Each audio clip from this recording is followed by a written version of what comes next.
आपको UP campaign की जिम्मेदारी सौंपी गई। जो लोग यहाँ पर बैठे हैं, जो इस वक्त 50 करोड़ लोग आपको आज तक पर देख रहे हैं, उनको ज़रा समझाइए कि यूपी में आपके चैलेंजेस क्या थे और किस तरीके से आपने स्ट्रैटेजी को रचा, जो कि दर्शा रही है कि 18 से 38 होता नजर आ रहा है। Inside the Amit Shah Narendra Modi campaign आपने क्या किया और कैसे? देखिए, जहाँ तक चैलेंजेस का सवाल है, उत्तर प्रदेश में हम काफ़ी समय से सत्ता के बाहर हैं। 17 सालों से यहाँ भारतीय जनता पार्टी की विरोधी पार्टियों की सरकार रही। थोड़ा संगठनात्मक ढांचा भी चरमराया हुआ था। काफ़ी चुनाव जो लोकतंत्र के लिए बड़े महत्वपूर्ण होते हैं, मान लीजिए गांव प्रधान है, जिला पंचायत, तहसील पंचायत के चुनाव हमारी पार्टी ने छोड़े थे। इसके कारण हमारी संभावनाओं पे बहुत बुरा असर पड़ता था। और जहाँ तक पॉजिटिव बातों का सवाल है, तो पूरे देश भर में लहर है, यूपी में भी है। नहीं, पर लहर तो हवा में होती है, उसको आप जमीन पे कैसे लेके आए? बस समझाइए, आप समझा नहीं रहे हैं। लगभग 76% से ज्यादा बूथों पर हमारी बूथ कमेटियों की रचना ये 6 महीने में हुई है। भारतीय जनता पार्टी ने जब तय किया कि हम गांव प्रधान से लेके पार्लियामेंट तक का सब चुनाव लड़ेंगे, तो स्वाभाविक रूप से हर गांव में भारतीय जनता पार्टी के साथ जो ग्रामीण लोकतंत्र में हिस्सा लेना चाहते हैं, ऐसा काफ़ी बड़ी मात्रा में यूथ हमारे साथ जुड़ा है। दूसरा, मोदी की लहर का फायदा भी बहुत बड़ा है। मोदी जी और भारतीय जनता पार्टी के प्रति जो लहर है, उसका बहुत बड़ा फायदा है। इससे हमें संगठन बनाने में काफ़ी मदद मिली है। समाज के हर वर्ग से नए लोग भारतीय जनता पार्टी के साथ जुड़े हैं और मन से जुड़े हैं। एंटी इनकम्बेंसी का सवाल है, वहाँ तक उत्तर प्रदेश में यूपीए सरकार और स्टेट की सरकार, दोनों सरकार के खिलाफ एंटी इनकम्बेंसी चरम सीमा पर है। और जिन कारणों से एंटी इनकम्बेंसी है, उसका उत्तर सभी को मोदी के नेतृत्व में लगता है, भारतीय जनता पार्टी में दिखता है। इसके कारण स्वाभाविक रूप से एंटी इनकम्बेंसी 100% एनकैश हो रही है। इन सब चीज़ों के लिए एक अच्छा माहौल बना है। मैं भी आशान्वित हूँ, आप जो कहते हैं इस बात से सहमत हूँ कि उत्तर प्रदेश में ऐतिहासिक नतीजे भारतीय जनता पार्टी के पक्ष में आएंगे। लोग नरेंद्र मोदी को देखते हैं, नरेंद्र मोदी के कैंपेन में अमित शाह के रोल को देखते हैं और सोचते हैं कि क्या वजह है कि नरेंद्र मोदी अमित शाह पर इतना निर्भर है। मैं आपकी बात से सहमत नहीं हूँ। मोदी जी मुझसे निर्भर होने का सवाल ही खड़ा नहीं होता। मेरे और मोदी जी के रिश्ते को बहुत बढ़ा चढ़ा कर देखने की जरूरत नहीं है। वो मेरी पार्टी के प्रधानमंत्री पद के प्रत्याशी है और मैं पार्टी का महासचिव हूँ। तो नेचुरल जो कामकाजी रिश्ता होता है वही हमारे बीच में। पर कामकाजी से ज्यादा रिश्ता है। चलिए, अब राहुल जी कहते हैं वो सही होगा। मैंने जो कहा ये हकीकत है, मेरा कामकाजी रिश्ता है। अच्छा, आप नरेंद्र मोदी के साथ बहुत क्लोजली काम करते हैं। नरेंद्र मोदी बहुत लोगों के लिए एक एनिग्मा है। आपने पिछले कुछ महीने में मोदी के कैंपेन को अंदर से देखा है। कुछ ऐसी चीजें बताइए जो लोग नहीं जानते, उनके काम करने के तरीके को लेकर, कैंपेन के अप्रोच को लेकर। देखिए, नरेंद्र मोदी एक बहुत परिश्रमी नेता है। सबसे पहले परिश्रम तो सब करते हैं, मनमोहन सिंह भी परिश्रम करते हैं। इतना परिश्रम नहीं करते। कोई नेता नहीं है जिसने 437 सभाएं एक इलेक्शन कैंपेन में कही है। मैं मानता हूं कि संविधान जब से बना तब से अब तक के चुनावी अभियान में सबसे ज्यादा सफर करने वाला कोई अगर नेता होगा तो नरेंद्र मोदी है। सबसे ज्यादा सभाएं संबोधित करने वाला, रैलियां करने वाला नेता कोई होगा तो नरेंद्र मोदी। सफर तो ये कॉर्पोरेट जेट में करते हैं। एक बार आप कर देखिए, दिन में 5 रैली तो मालूम पड़ जाएगा। नहीं, सवाल वो नहीं, क्योंकि बार बार जो सवाल पूछा जाता है वो ये कि कॉर्पोरेट जेट कहाँ से आता है, कॉर्पोरेट जेट का पैसा कौन देता है। देखिए, मेरी पार्टी का दायरा कश्मीर से कन्याकुमारी और असम से गुजरात तक है। 1.5 महीने के चुनाव अभियान में देश के हर कोने में जाने के लिए अगर कोई साधन का उपयोग होता है तो वो लग्जरी नहीं है, जरूरियात है। क्योंकि केजरीवाल कहता है कि मोदी हेलीकॉप्टर का नेता है, मैं जमीन का नेता। अब मैं केजरीवाल जी पे कोई टिप्पणी करना नहीं चाहता, मगर मैंने कहा कि अगर असम से गुजरात तक और कश्मीर से कन्याकुमारी तक फैले हुए देश में अगर किसी को चुनाव अभियान चलाना है तो हवाई जहाज से जाना लग्जरी नहीं है, जरूरियात है। हकीकत है आप जी। अच्छा, कुछ कैंपेन की हम जरा बात करते हैं। आप आजमगढ़ गए, हमारी इलेक्शन एक्सप्रेस आजमगढ़ में थी। आजमगढ़ में मैंने जिस लड़के से बात की, सब आपके बारे में बड़ा बुरा बोल रहे थे। सब बोल रहे थे कि आप वहां पर गए इलेक्शंस को पोलराइज करने के लिए, हिंदू मुसलमान बनाने के लिए। आपने आजमगढ़ को आतंक का गढ़ बताया और लोग आपसे बड़े परेशान थे कि देखिए ये मोदी का कम्युनल चेहरा है। राहुल जी, आपने पूरा मेरा भाषण सुना होगा क्योंकि कंट्रोवर्सी हुई थी।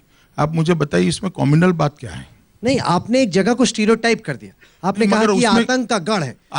आतंकवादी प्रवृत्ति और आतंकवादी कॉम्युनल बात है या राष्ट्र विरोधी बात है? किस नजरिए से आप सोचते हैं? मुझे तो बड़ा परेशानी है।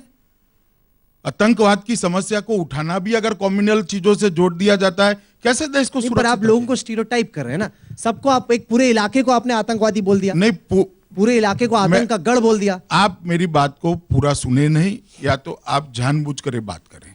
मैंने ऐसा कहा था कि केंद्र सरकार और यूपी के अंदर जो सरकारें आई, उनकी नीतियों के कारण एक आजमगढ़ जो कभी वीरों की भूमि जाना चाहता था, यहां पर हर आतंकवादी केस रिजॉल्व होने के साथ ही वो केस के तार आजमगढ़ से जुड़े होते हैं। क्यों हुआ ऐसा? ये चुनाव का मुद्दा है, जनता को सोचने के लिए का उनमें मुद्दा कई केस प्रूव नहीं हुए। जो आरोप लगे भी बाटला हाउस से लेकर, उनमें प्रूव नहीं। मैं वहां के लोगों की अपनी आप सुनी बता रहा हूं। उनको लगा कि अमित शाह ने जानबूझकर ईस्टर्न उत्तर प्रदेश को पोलराइज करने के लिए बात कही। देखिए, पूरा आईएम का मॉडल, इंडियन मुजाहिद का मॉडल, ये आजमगढ़ बेस है। Ahmedabad bomb blast, Delhi bomb blast और शायद औरंगाबाद बॉम्ब ब्लास्ट, तीनों बॉम्ब ब्लास्ट के मास्टरमाइंड यहीं से पकड़े गए। नहीं, पकड़े नहीं गए, वो वहां से आए। हाँ, वहां से आए, दिल्ली में एनकाउंटर हुआ। वहां से आए। और दूसरा, ढेर सारी खुफिया रिपोर्ट। नहीं, पर लोगों ने ये कहा कि देखिए, फर्ज कीजिए अगर कुछ लोग आतंकवादी बन भी गए, अमित शाह आके पूरे इलाके को स्टीरियोटाइप करके क्यों जाते? मैंने ऐसा किया ही नहीं।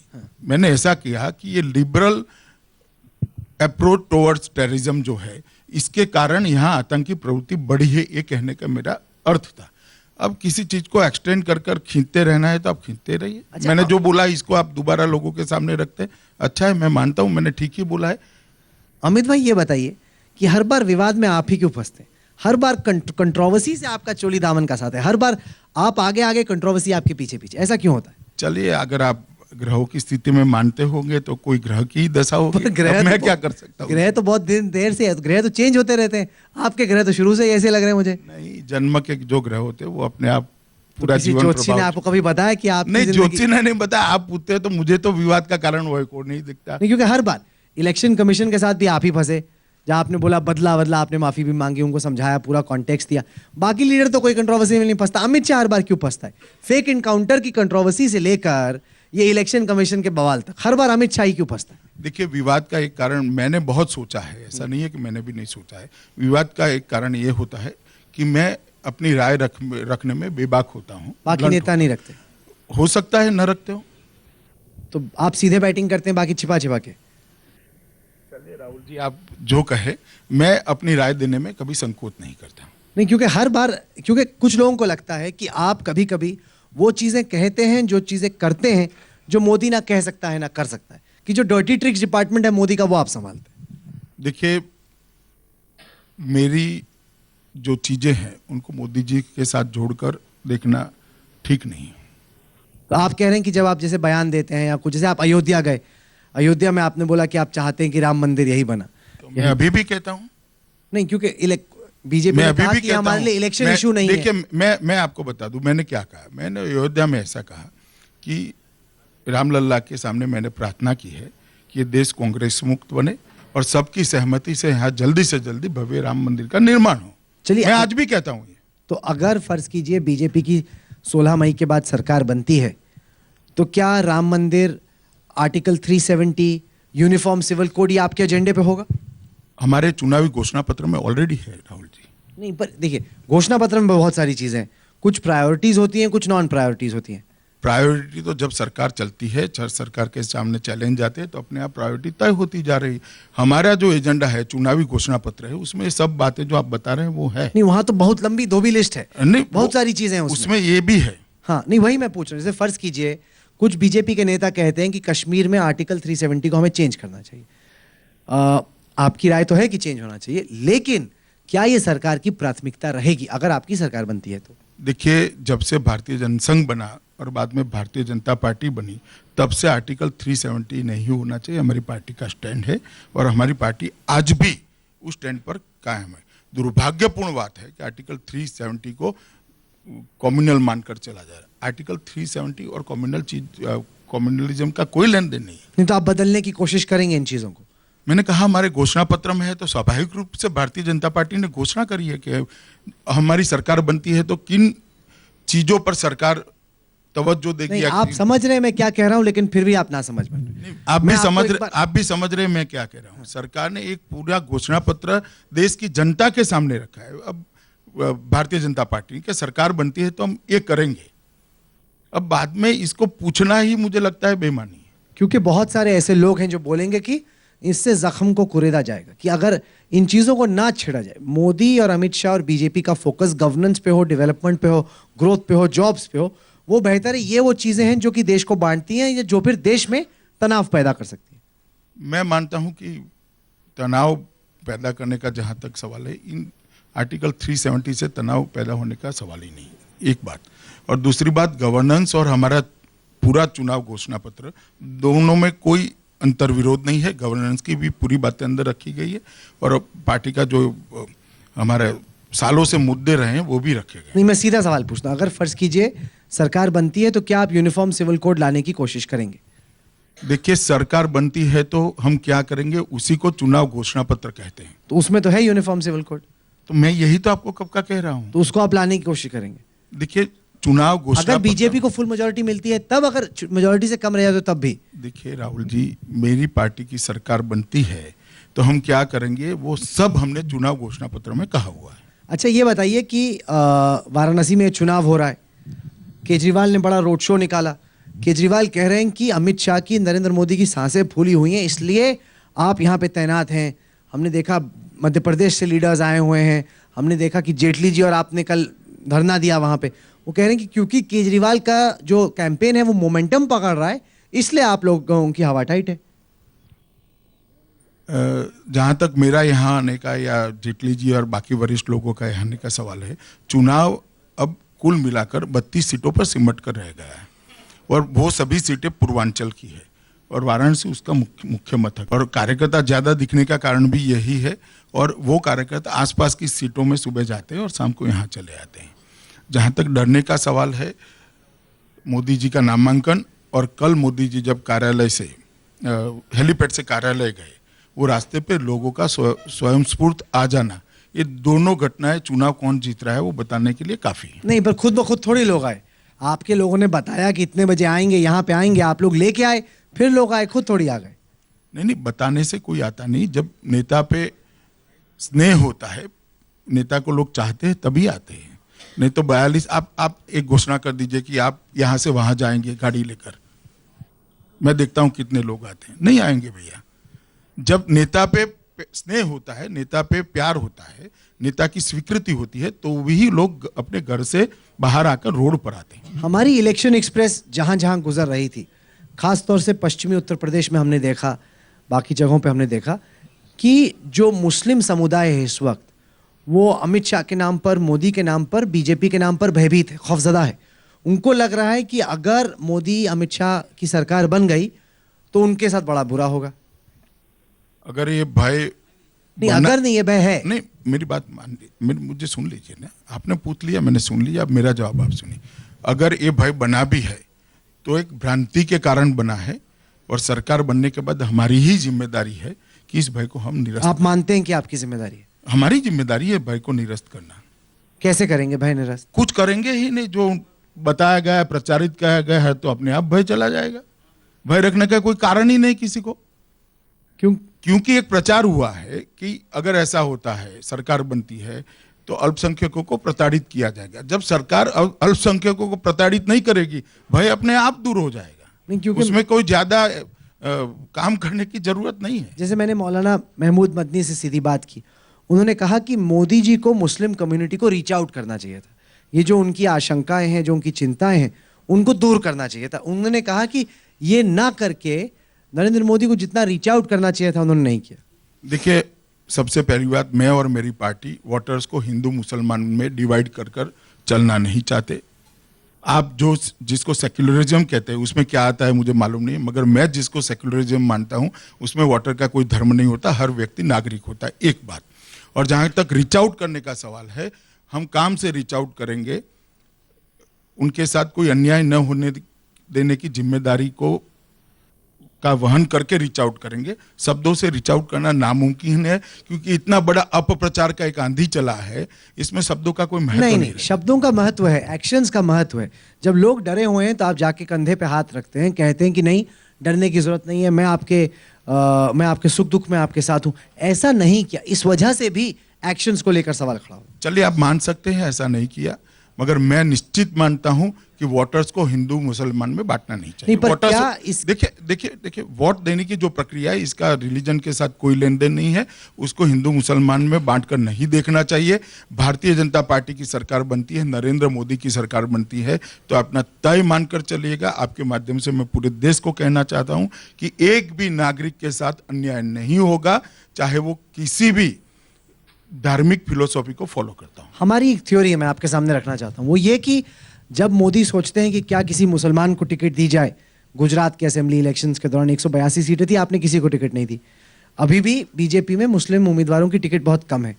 क्या उसके पीछे असल वजह यह है कि अमित शाह और मोदी को लगता है कि अगर हमने मुसलमानों को टिकट दे दी तो जो हमारा कोर हिंदुत्व वोटर है, जिसके बिना पर हम खड़े हैं, जिसके दम पर हम खड़े हैं, वो परेशान हो जाएगा, वो सवाल पूछेगा, वो कहेगा कि चलिए इन्होंने भी सत्ता की लालच में अपने आप को डाइल्यूट कर दिया। देखिए आप कितना भी प्रयास करेंगे राहुल जी, हम वोटर और डेमोक्रेटिक प्रक्रिया को हिंदू मुसलमान के रेफरेंस में नहीं देखेंगे। हम कम्युनल बनना नहीं चाहते भैया। आपके हिसाब से ये इलेक्शन कम्युनल लाइंस पे नहीं लड़ा गया? मैं ऐसा नहीं कहता कि कम्युनल लाइन पे लड़ा गया, नहीं लड़ा गया। मैं ऐसा मानता हूं कि बीजेपी ने हमेशा एजेंडे पे फोकस रखा और बीजेपी ने ट्राई किया कि इलेक्शन एजेंडे पे रहे, मगर इलेक्शन अकेली बीजेपी नहीं लड़ रही और पार्टियां भी लड़ रही हैं।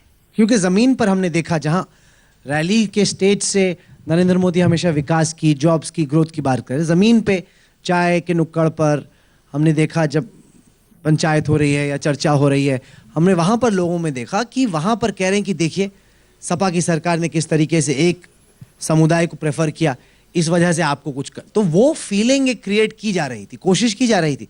आप मानेंगे कि नहीं मानेंगे, क्योंकि आप जानते हैं कि ये सच है।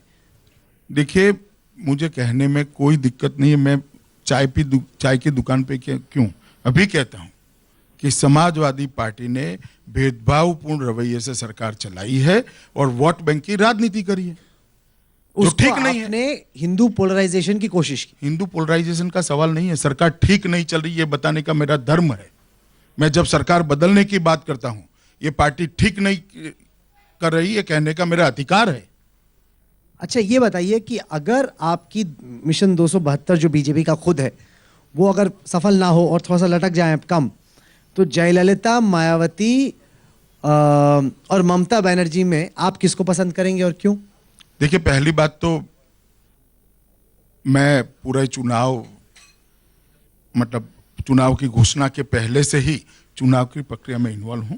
भारतीय जनता पार्टी का राष्ट्रीय महासचिव हूं और चुनाव प्रक्रिया में इन्वॉल्व होने के कारण पूरा जो हमारा चुनाव अभियान चला है, इसके आधार पर आप मेरी बात मानकर चलिए कि 272 से ज्यादा सीटें हम पाएंगे बीजेपी की कि एनडीए की, और इससे काफी आगे भी निकल जाएंगे। इसका अब कोई शक सुबह किसी के मन में, हम लोगों के मन में कम से कम नहीं रहा है। जनता हमारे साथ है और जनता ने अब तक जो वोटिंग किया है उस पर से स्पष्ट हो गया है कि इस बार एनडीए 300 के आसपास सीट पाकर स्पष्ट बहुमत पाएगी। एक बात फिर भी देश के विकास के एजेंडे पे जो लोग एनडीए का समर्थन करना चाहेंगे वो सभी का स्वागत है। नहीं तो किसी से बातचीत चल रही है आपकी? मैंने कहा हम ही सबके सामने अभी तो लड़ रहे हैं, कैसे बातचीत होगी? तो चुनाव के बाद पहले लड़ेंगे फिर मिलेंगे। अगर 300 सीट आ जाती है बाद, फिर भी हम चाहते हैं कि सभी लोग देश के विकास में सहयोग करें, जो समर्थन करेगा उसका स्वागत है। तो राहुल गांधी के खिलाफ आपने स्मृति ईरानी को उतारा, लोग कह रहे हैं कि ये अरुण जेटली के खिलाफ अमरिंदर सिंह को उतारे जाने के काउंटर में हुआ। जी नहीं, ऐसा नहीं होता, ये दोनों बातें अलग अलग हैं, दोनों घटनाएं। केजरीवाल की थ्योरी है कि निर्णय आप अलग अलग। अपने बड़े नेताओं की सीट बचाएं, कांग्रेस अपने नेताओं की सीट बचाए, ये बीजेपी और कांग्रेस की एक अनरिटन अंडरस्टैंडिंग है। चलिए, अब केजरीवाल कौन सी किताब पढ़ते हैं मुझे तो मालूम नहीं है, मगर चुनाव के बाद एक बार केजरीवाल का इंटरव्यू आप जरूर करिएगा और जो बोला है वो सभी एक बार पूछ भी लीजिएगा। तो राहुल गांधी हार रहे हैं कि जीत रहे हैं आपके हिसाब से? मैं मानता हूं कि अमेठी की सीट पर इस बार भारतीय जनता पार्टी की जीतने की प्रबल संभावनाएं है और हम जीतने के लिए लड़े हैं, दमखम से लड़े हैं और अमेठी की जनता ने भी भारतीय जनता पार्टी का समर्थन किया है। यहां पर आप बड़ा खतरा किसको देखते हैं, अजय राय को कि केजरीवाल को? कोई खतरा ही नहीं है भैया, एक तरफा चुनाव है। एक बनारस के शीघ्र कवि का मुझ पर फोन आया था बड़े सवेरे कुछ दिन पहले, जब नामांकन हुआ उसके दूसरे तीसरे दिन, तो मैंने उनको ही पूछा कि भाई क्या लगता है आपको कि भैया काहे को परेशान हो, 16 तारीख को मतगणना नहीं होनी है, जनगणना होनी है। नहीं, पर नंबर 2 पे कोई तो आएगा। अब जो आएगा वो आएगा, मैं मेरे वोटर्स के बीच में जाकर अपनी बात रखने का प्रयास करता हूं, इनको इकट्ठा कर भारतीय जनता पार्टी के पक्ष में मतदान करे इसका प्रयास करता हूं। नंबर 2 जो आएगा वो आएगा। तो ये बताइए कि अगर दोनों जगह से मोदी जीत जाते हैं, वडोदरा से वाराणसी से, रखेंगे कौन सी, छोड़ेंगे कौन सी? मेरी वाराणसी की जनता से अपील है, इतनी भारी मार्जिन से मोदी को विजयी बनाए कि कौन सी सीट छोड़ेंगे वो विवाद ही खत्म हो जाए, मार्जिन ही तय कर लें। नहीं, क्या कह रहे हैं कि मतलब वडोदरा में से बड़े मार्जिन से जीते तो वडोदरा? मतदाता समझ गए, आप भी समझ नहीं, मैं सीधा पूछ रहा हूं सर। देखिए ऐसा है, ये घुमाइए मत, जलेबी मत बनाइए, सीधा सवाल है, वडोदरा छोड़ेंगे कि वाराणसी? मैंने कहा वाराणसी इतना बड़ा मार्जिन दे दे कि कहां से सीट कंटिन्यू करनी है वो विवाद ही खत्म हो जाए। क्योंकि हमारा ओपिनियन पोल ये दिखा रहा है, अभी हम रात में उतार रहे हैं आज तक और हेडलाइन टुडे ओपिनियन पोल, कि वाराणसी की जनता से जब पूछा गया कि अगर मोदी वाराणसी छोड़ दें तो क्या आप वापस से बीजेपी को वोट देंगे, तो ज्यादा लोगों ने बोला ना, कम लोगों ने बोला हाँ। तो मतलब जनता भी आपको सीधे सीधे संदेश दे रही है। चलिए, आपका संदेश मिल गया। तो फिर वडोदरा के लोगों को क्या कहेंगे, वो परेशान हो जाएंगे। संदेश मिल गया ऐसे मैंने कहा है। नहीं, पर संदेश का आपने मिल गया तो आपने निर्णय तो 16 तारीख के बाद भारतीय जनता पार्टी करेगी, मगर मुझे भरोसा है कि वाराणसी में इतने बड़े मार्जिन से मोदी जीतेंगे कि विवाद ही खत्म हो जाएगा। थ्योरी यह है कि वाराणसी मोदी रखेंगे और अमित शाह खड़े होंगे वडोदरा से। थ्योरी मुझे लगता है पूरी भारतीय जनता पार्टी, राहुल आपके लैपटॉप में आप ही चला रहे हो सब चीजें आपको मालूम पड़ जाती है। भैया कुछ तो हमारे पर छोड़ दो। नहीं, हमें मालूम चलता है इसीलिए तो आपके सामने रख रहे हैं। बताइए, आप घुमाइए नहीं ना, मैं सीधा घुमाता नहीं। आपने बोल दिया कि वाराणसी रख रहे हैं, वडोदरा छोड़ रहे हैं, आपने क्लियर कर दिया। चलिए, मैंने ऐसा नहीं कहा, मैंने ऐसा कहा कि मैं वाराणसी की जनता को एक निवेदन करना चाहता हूं आपके इस शो के माध्यम से कि इतनी बड़ी लीड से मोदी जी को जिताए कि ये विवाद ही खत्म हो जाए कि मोदी जी वाराणसी से कंटिन्यू करेंगे या नहीं करेंगे। लोग कह रहे हैं आपने वडोदरा को ठगा, 30 तारीख से पहले आपने ये नहीं बोला। नहीं, 30 तारीख के पहले आपने पूछा नहीं ना, वरना कह देता। नहीं, पूछा तब कहा कि 16 मई के बाद जैसे ही गुजरात का चुनाव खत्म हुआ आपने बोला फिर आप वाराणसी करने लग गए। मैंने पहले भी यही कहा था कि 16 तारीख के बाद पार्टी निर्णय करेगी। नहीं, पर आप मेरे दूसरे सवाल का जवाब नहीं दे रहे। निर्णय पार्टी का जो होगा उसमें मार्जिन भी एक फैक्टर होता है। नहीं, पर मेरे आप दूसरे सवाल का जवाब नहीं दे रहे, वो ये कि वाराणसी रखेंगे मोदी और वडोदरा से लगेंगे अमित शाह। देखिए, मैंने कभी मेरे बारे में कोई फैसला अपने आप नहीं किया, भारतीय जनता पार्टी करेगी। मैं बचपन से भारतीय जनता पार्टी का। चलो, मैं सवाल दूसरे तरीके से पूछता हूं। अगर भारतीय जनता पार्टी अमित शाह से पूछती है कि चूंकि मोदी ने वडोदरा छोड़ दिया है और भरोसे का एक आदमी चाहिए, आप लड़े, तो आप तैयार हैं? आप कह रहे हैं। मुझे पूछने का सवाल ही नहीं, पार्टी जो तय करती है वो मैं हमेशा मानता हूं, मगर मुझे अभी जो जिम्मेदारी दी गई राष्ट्रीय महासचिव की, इससे मैं बहुत संतुष्ट हूं और अपने आप में गौरव भी महसूस करता हूं। तो पार्टी कहे वडोदरा से लड़ो तो आप लड़ जाओगे? आप मेरे मुंह में शब्द मत डालिए, मेरा शब्द इतना ही है कि मैं कभी अपने फैसले खुद ही नहीं करता, पार्टी जो फैसला करती है उसके हिसाब से मैं चलता हूं। अच्छा, ये बताइए कि अगर सरकार बनती है बीजेपी की, तो सरकार नागपुर चलाएगा कि मोदी चलाएंगे? सरकार हमेशा भारतीय जनता पार्टी की सरकार भारतीय जनता पार्टी ही चलाती है। नहीं, क्योंकि कई बार मैंने देखा जब गाड़ी फंस जाती है बीजेपी की, सीधे सीधे आपको, बाकियों को नागपुर से फोन आने लग जाते हैं और बेसिक जो डिसीजन, 10 जनपद आपका नागपुर में, वहां से आपके जनरेटर में बिजली आती है। ऐसा नहीं है, भारतीय जनता पार्टी के सभी नीतिगत फैसले भारतीय जनता पार्टी स्वयं नहीं, करती है। जनता जानती है, जनता देख रही है, सुरेश जी सोनी जितने लोग चलिए, हैं देखकर भी आप वोट बताइए। देती है। हाँ नहीं, देखकर भी, हाँ तो आप मान रहे हैं। नहीं नहीं, मैं कह रहा हूं, आप जो कह रहे हैं अगर वो सत्य है तो देखकर भी वोट देती है। अब मेरी पार्टी, मैं अधिकृत रूप से कहता हूं कि भारतीय जनता पार्टी के नीतिगत फैसले हमेशा भारतीय जनता पार्टी स्वयं। नहीं, क्योंकि कॉन्फ्लिक्ट है। एक तरफ आरएसएस या हिंदुत्व फैमिली में स्वदेशी जागरण मंच है, दूसरी तरफ नरेंद्र मोदी की लिबरल इकोनॉमिक पॉलिसीज हैं। तो कौन सी हावी होंगी? एक तरफ जो कि जनता ने आपको जो सपोर्ट किया है, या कम से कम जो आंकड़े बता रहे हैं, अब किया है कि नहीं वो तो 16 ही मई को पता चलेगा, लेकिन जो वो आ रहा है कि वो चाहते हैं कि एक लिबरल इकोनॉमिक पॉलिसीज हो, ग्रोथ हो, जॉब डेवलपमेंट हो, लेकिन दूसरी तरफ स्वदेशी जागरण मंच का अपना एजेंडा है। तो कौन सा एजेंडा हावी होगा? इस स्वदेशी जागरण मंच का एजेंडा जो है, जहां तक मैं समझा हूं, उसमें ग्रोथ और जॉब नहीं, पर वो विदेशी निवेश के खिलाफ है। मोदी तो बाहर से भी नहीं, कंपनियों को इनवाइट करते हैं। विदेशी निवेश के खिलाफ नहीं है, कुछ सेक्टर में विदेशी निवेश के खिलाफ है। कुछ सेक्टर में, कुछ मतलब वो तो एक ही था, रिटेल, और कौन से सेक्टर जुड़ गए? कुछ सेक्टर में विदेशी निवेश के खिलाफ। स्वदेशी जागरण मंच के लोगों से पूछे, वो तो बड़ी लंबी लिस्ट गिना देंगे। नहीं, मैं भी जानता हूं उनको, हाँ, मैं भी चर्चा करता हूं उनके साथ। तो फर्क है, आप मानेंगे कि एजेंडे में फर्क है? एजेंडे कैसे में- रिकंसाइल होगा ये? एजेंडे में फर्क नहीं है। देखिए, हर संस्था का अपना अपना एजेंडा होता है, सबके साथ चर्चा होकर कॉन्सेंसस बनता है, कॉन्सेंसस के बाद पॉलिसी इंप्लीमेंट होती है। नहीं, पर क्या आरएसएस का प्रेशर होगा? आइडियोलॉजिकल एक प्रेशर होगा कि सरकार की क्या नीतियां होती हैं, क्या उसके प्रोग्राम होते हैं, क्या प्लान होते हैं, वो आरएसएस क्या डिक्टेट करेगी? आरएसएस कभी डिक्टेट करने में नहीं मानता। नहीं, पर जितने भी मुश्किल फैसले हैं उसमें हर बार तो आप आरएसएस को इन्वॉल्व करते हैं। जब गडकरी जी को हटा के राजनाथ जी को बनाया गया, जब मोदी को बनाना था पहले कैंपेन कमेटी का चेयर, हर बार जब गाड़ी फंस जाती है तब आप आरएसएस की मदद तो लेते ही हैं। ये बात सही नहीं है कि भारतीय जनता पार्टी के अहम फैसले आरएसएस करता है। इतना जरूर है कि आरएसएस के कार्यकर्ताओं का से चर्चा विचारणा होती है, इसमें क्या बुराई है? काफी लोगों से होती है, आपसे भी होती है कभी कभार। चलिए कुछ सवाल लेते हैं। यहाँ पर जो लोग मौजूद हैं, हाँ आप पूछना चाहते हैं, पूछिए। एक एक करके मौका देंगे सबको।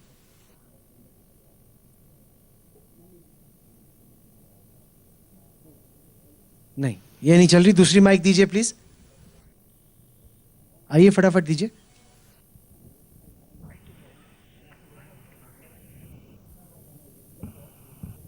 हेलो हेलो अमित जी, मेरा सवाल आपसे ये था कि मोदी जी जब बनारस आए तो उन्होंने कहा कि मुझे माँ ने बुलाया है, गंगा माँ ने बुलाया है। तो कल उन्होंने फिर आए बनारस, कल वो 10:30 से 11 बजे रात को यहाँ से वो डिपार्चर किए हैं। क्या अपनी माँ के गोद में एक रात नहीं बिता सकते थे? एक दिन के लिए वो बनारस नहीं रुक सकते हैं रात में? नहीं, मोदी जी सिर्फ कैंडिडेट हो तभी बनारस रुकना, ऐसा नहीं होता। नहीं। मोदी जी कई बार बनारस आए, बनारस रुके भी। चलिए उनको दीजिए माइक।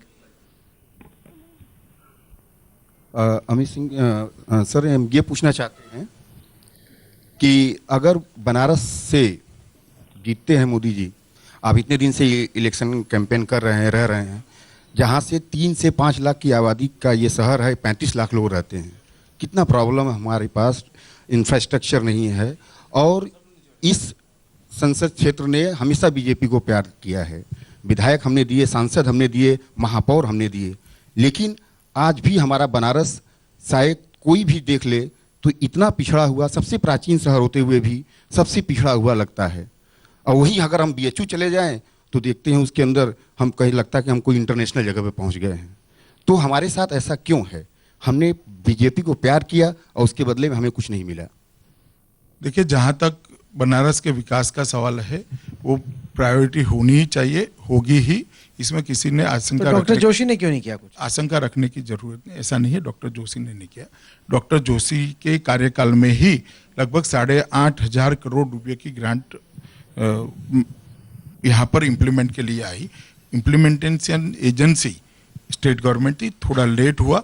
रोड और गटर का काम समाप्त हो चुका है बनारस के अंदर, रोड भी रिसरफेस होना शुरू हो गए हैं। वो तो यहाँ के नागरिक कोर्ट गए तब हुआ सर। नहीं, ऐसा नहीं है। जो ढिलाई थी वो इम्प्लीमेंट स्टेट गवर्नमेंट ने कराना था इसलिए थी। जोशी जी का काम वहाँ से बनारस के नाते, सांसद के नाते ग्रांट लाकर यहाँ काम करने का है और उसको प्रायोरिटी दी है। और मैं मानता हूँ कि बनारस जैसे शहर को ये स्टेट सेंटर से झगड़े से ऊपर उठाकर टूरिज्म और ऐतिहासिक शहर के नाते एक विशिष्ट स्टेटस देकर इसके डेवलपमेंट के लिए चिंता करनी चाहिए और इस पर भी विचार हो रहा है। अच्छा ये बताइए कि जो लोग, जैसे मैं 3 नाम बताता हूँ, डॉक्टर मुरली मनोहर जोशी, सुषमा स्वराज, एल.के. आडवाणी, अगर आपकी सरकार बनती है तो इन लोगों की उसमें क्या भूमिका होगी? भैया ये भूमिका मेरी पार्लियामेंट्री कुछ बोर्ड तो प्लान होगा। पार्लियामेंट्री बोर्ड तक बाद में पहुंचता है, पहले अमित शाह अपना प्लान बना लेता है। राहुल जी, आप ऐसा मानते हैं कि अमित शाह इतना शातिर दिमाग व्यक्ति है कि पहले प्लान बना देता है? हाँ। तो आपके इतने पूछने से मैं कह दूंगा, ऐसा मानते हैं आप? अच्छा, क्या आपकी एक ख्वाहिश है या क्या बीजेपी के, आपकी कभी मोदी जी से बात हुई इस पर कि आडवाणी जी को प्रेसिडेंट बनाना चाहिए? चलो भैया, अब तुम यहाँ पर एम्बेसडर भी बना दो, गवर्नर भी मैं तो बना सवाल दो, पूछ रहा सब हूँ। यहाँ बैठ कर बना दो। अरे ये थोड़ी यहाँ- होता है कि हर सवाल को आप ये- छोड़ देंगे, कुछ तो नहीं, जवाब दीजिए, छोड़ खबर दे के नहीं- जाइए। छोड़ नहीं देता, ये अप्रोप्रिएट फॉरम नहीं है। ये सब चर्चाएं मीडिया में नहीं होती है। पार्टी के फैसले पार्टी के अंदर होते हैं और पार्टी के फोरम में होते नहीं, पर क्या आप जैसे स्वयं के कार्यकर्ता रहे, आप बीजेपी में हैं, क्या आपकी एक व्यक्ति, छोड़ दी पार्टी की पार्लियामेंट्री बोर्ड तो बाद में आएगी, वो तो सिर्फ रबर स्टैंप लगाती है फैसले, वो छोड़ी साइड में, लेकिन क्या आप चाहेंगे कि आडवाणी जी प्रेसिडेंट बने? हैं। मैं पार्टी जो तय करती है वो चाहूंगा। अच्छा चलिए, क्या जी अनूप श्रीवास्तव, 1 सेकंड माइक दे दीजिए। नहीं ये नहीं, माइक आ गई। अमित शाह जी, ये बताइए कि जब सबने मान लिया कि मोदी की सरकार बनने जा रही है, मोदी की सरकार जब बन जाएगी तो उसमें फिर अमित शाह का क्या रोल होगा? क्या उसी तरह से सरकार आप चलाएंगे जैसे उत्तर प्रदेश में उनका चुनावी प्रबंध देख रहे हैं? देखिए, मेरा जहां तक सवाल है, मैं अभी भारतीय जनता पार्टी का महासचिव हूं और 2 साल मेरी टर्म के बाकी हैं। मेरी पार्टी जो फैसला करेगी वो मैं करूंगा, मगर मैं अभी संगठन का काम देख रहा हूं, चुनावी व्यवस्थापन का काम देख रहा हूं और चुनाव के बाद जहां पर भारतीय जनता पार्टी नहीं है वहां के संगठन की काम देखने की मेरी इच्छा है। कौन, कहाँ पे? अरे भाई, पश्चिम बंगाल, तमिलनाडु? काफी जगह पे नहीं है। नहीं, कहाँ आप कहाँ जाना चाहेंगे? देखिए, ये फैसला पार्टी ने तय करना है। मुझे लगता है 16 तारीख के नतीजे आ जाने दीजिए, तुरंत निर्णय हो जाएगा। चलिए। हाँ जी, जी हाँ। ये वाले जनाब। जी हाँ। हाँ सर, आप पूछिए। मैं पूछना चाह रहा था कि क्या काशी तय करेगी कि अब प्रधानमंत्री जब भी हुआ करेगा तो बनारस से हुआ कर, प्रधान सांसद हुआ करेगा, और क्या काशी तय करेगी कि क्या प्रधानमंत्री जो है बनारस से सांसद जो होगा वही होगा?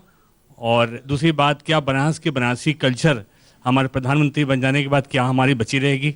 2 प्रश्न हैं। बनारस का कल्चर बची नहीं रहेगी, इसका संरक्षण भी होगा और संवर्धन भी होगा। कुछ प्लान है कैसे होगा? ये बार बार लोग पूछ रहे हैं, उसको एक्सप्लेन नहीं किया गया। देखिए, जहाँ तक बनारसी कल्चर का सवाल है, इसको ज़्यादा स्ट्रेंथी कर उसको, मतलब बनारस को किसी की मदद की ज़रूरत नहीं है, मगर मैं मानता हूँ काफ़ी ऐसी चीज़ें हैं जो दुनिया के सामने ठीक से गई नहीं है। अगर ये प्लेटफॉर्म बनारस बनता है, देश के प्रधानमंत्री यहाँ से चुन कर जाते हैं, तो अपने आप इसको काफ़ी बड़ी ताकत मिलेगी। जी पूछिए। जी राहुल जी, मेरा सवाल सिर्फ आपसे है। मुझसे कि सवाल पूछ के क्या जी, कीजिएगा? क्योंकि आप सवाल पूछ रहे हैं सभी से, मैं कि कुछ देर पहले आपने कहा कि यहाँ पे इतने परसेंटेज बीजेपी को जा रहा है, उससे बढ़ के जा रहा है, जबकि इलेक्शन कमीशन ने मना किया है ओपिनियन पोल बताने हम के तो लिए। पुराना ओपिनियन पोल बता रहे हैं, नहीं, कोई ये नया थोड़ी आपने अभी बताया है कि इतने परसेंट से बढ़ के अब इतना परसेंट जा रहा है, तो क्या आप सीधा सीधा इलेक्शन कमीशन का? नहीं, आपको शायद गलतफहमी हुई। नहीं, आपने हमने अभी कोई बताया नए कि ना- 18% से बढ़ के 39% बीजेपी को मिल रहा है। ये क्या आप पिछला बता रहे हैं या अभी का बता रहे हैं? जो हम लोगों ने चुनाव शुरू होने से पहले ओपिनियन पोल किया था, हाँ। जो इलेक्शन कमीशन की गाइडलाइंस के तहत आता है, उसको मैं आपको बता रहा हूँ। जो नया एग्जिट पोल होगा वो तो 12 मई के बाद आएगा। नहीं, मैं यही पूछना चाह रहा था, क्या ये अभी का है या पहले का है? नहीं, हम बता रहे हैं जो हाँ। चुनाव शुरू होने से 48 घंटे पहले, यूपी के पहले फेज से 48 घंटे पहले जो इंडिया टुडे ग्रुप का ओपिनियन पोल था, वो 38% वोट शेयर बीजेपी को दे रहा था। तो मैंने कहा कि 18% आपका वोट शेयर 2009 में था, अगर ये 38% पे आता है तो ये बहुत बड़ा एक चुनावी कमाल होगा। तो कैसे किया, उसकी स्ट्रेटेजी हमने पूछी। जी एक सेकंड, एक एक करके, मैं एक अंजना सेकंड। पूछना चाहती, एक एक करके। अनूप के इस सवाल को आगे ले जाते हुए सर, आप गुजरात के मुख्यमंत्री बनेंगे या देश के गृह मंत्री? देखिए, आप कितना भी गोलमोल घुमा कर पूछ लीजिए, साच अर्थ सर में, तय तो आपने कर ही लिया होगा। साच अर्थ में मैं मेरे फैसले, मेरे काम के बारे के फैसले खुद नहीं लेता, पार्टी लेती। एक सेकंड, माइक का वेट कीजिए ना, ऐसे आवाज नहीं आएगी आपकी। एक सवाल मेरा है, बनारस के लोगों में एक, मान लीजिए मोदी को हमने जिता दिया, मोदी यहाँ से जीत गए। आज गुलाम नबी आज़ाद ने भी कहा है कि भाजपा में 10% लोग ऐसे हैं जो मोदी के जीतने की स्थिति में उनको पीएम नहीं बनने देंगे। तो क्या बनारस के लोग पीएम चुनने जा रहे हैं? हम ये पूछना चाहते हैं अमित शाह जी से कि कुछ लोग ऐसे हैं, उन पर नकेल भाजपा कैसे कसेगी? और उसमें बार बार कई लोगों के नाम आ रहे हैं, मैं उनका नाम लेना नहीं चाहता, लेकिन वो चीज़ एक संशय बना हुआ है कि ऐसे लोग पार्टी में ही कुछ हैं जो रोकना चाहते हैं मोदी को पीएम बनने से। संशय मत रखिए, भारतीय जनता पार्टी के पार्लियामेंट्री बोर्ड ने सर्वानुमति से ये फैसला किया है कि अगर इस देश में भारतीय जनता पार्टी का और एनडीए का बहुमत आता है तो नरेंद्र मोदी जी इस देश के प्रधानमंत्री होंगे। इसमें कोई संशय की बात नहीं है। लोग ये मानते हैं कि मोदी मनमर्जी करते हैं, दूसरों की नहीं सुनते, जबरदस्ती करते हैं, कि जो होगा वो एकदम ऑटोक्रेटिक डिक्टेटोरियल स्टाइल से होगा। आप उनके साथ काम करते हैं, कैबिनेट में आप उनके साथ ही रहे, क्या आपको भी ऐसा लगा कि मोदी की ही मनमर्जी चलती है और बाकी लोग सिर्फ हाँ कहने के लिए? देखिए, आप जो कह रहे हैं वो उनकी इमेज है। नहीं, वो इमेज के दो हिस्से होने चाहिए, ऐसा मुझे लगता है। फैसला सबसे चर्चा के बाद होता है, उसमें सबकी चर्चा का, सबके अभिप्राय का महत्व रहता है, और फैसला लेते वक्त मोदी जी सबके बीच में से एक व्यक्ति होते हैं, मगर फैसला करने के बाद इसका अमल करने के लिए, इसके इम्प्लीमेंटेशन के लिए मुझे लगता है कहीं ना कहीं कड़ाई होनी चाहिए। और ये देश की बड़ी समस्या है कि पॉलिटिकल विल का अभाव है पॉलिसी को लागू करने के लिए। चलिए, क्या आप मोदी जी से डिसएग्री कर सकते हैं या आपको हाँ में हाँ मिलानी पड़ती है? नहीं, फैसला होने के बाद मैं खुलकर अपना पक्ष रख सकता हूं। मैं क्या, सब कोई छोटे से छोटा कार्यकर्ता रखता है, मगर मैं मानता हूं जब फैसला हो जाता है तो सबका दायित्व है फैसले के साथ रहना। चलिए, आखिरी सवाल लेंगे, हाँ पूछिए। अमित शाह जी, मैं सुधीर रस्तोगी। मैं जानना चाहता हूं, जो पार्टी चुनाव घोषणा पत्र बनाती है, अगर उस पर अमल न कर पाए पूरी तरीके से 5 साल में, तो उस पार्टी के संग जनता को, या ऐसा कोई संविधान में हमारे है प्रावधान कि हम उस पार्टी से इसके विषय में बात कर सकें? देखिए, चुनाव घोषणा पत्र के दो हिस्से होते हैं। एक तो ब्रॉडर लाइन चुनाव घोषणा पत्र डिक्लेयर करता है और दूसरा कुछ स्पेसिफिक चीजें डिक्लेयर करता है। मैं मानता हूं कि घोषणा पत्र के डिक्लेरेशन के बाद अगर उस पक्ष की सरकार बनती है तो ब्रॉडर लाइन को डेविएट नहीं करना चाहिए। जहां तक अन्य चीजों का सवाल है, देश में और राज्यों में सरकार बनने के बाद काफी चीजें ऐसी आ जाती हैं जिसको एड्रेस करना पड़ता है और प्रायोरिटी तय करनी पड़ती है, मगर जो ब्रॉडर लाइन आपने घोषणा करी है उससे डिविएट नहीं करना चाहिए। चलिए अमित शाह साहब, आपने पंचायत आज तक के लिए वक्त निकाला अपनी कैंपेन स्ट्रेटेजी से बाहर निकल के, इसके लिए शुक्रिया। कई बातें आपने कही, कुछ बाउंसर्स आपने छोड़ दिए, पर ये आपका अंदाज है, लेकिन आपने वक्त दिया, इसके लिए आपको बहुत बहुत शुक्रिया। बहुत बहुत धन्यवाद राहुल।